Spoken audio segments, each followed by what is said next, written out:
Hello everyone, welcome to GeekerMag. In today's video, I'm going to show you how to download and install GameLoop on PC or laptop. If you find it useful, please subscribe the channel and like the video. Open your default web browser and visit google.com. Now search GameLoop, and when the official website of the tool appears in the search results, click to open it.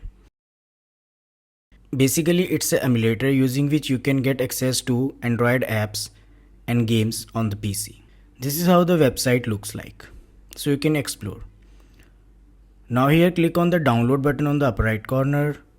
If you have disabled pop-up, enable it to get the online installer of the GameLoop.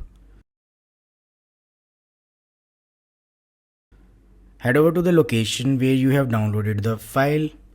Now double click to run the setup file. Click yes to continue. Click install. The installer will first download the files required to install GameLoop. So make sure your PC is connected to internet and then automatically install it.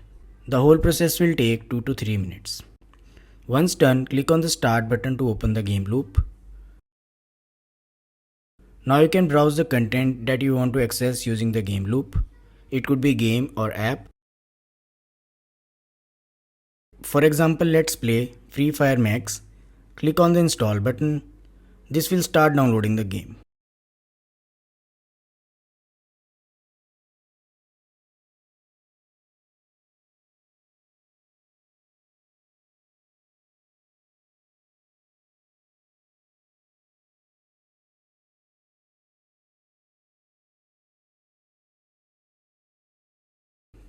Once installed, you can launch the game directly from GameLoop and enjoy it on your PC or laptop. I hope this helps. Thanks for watching.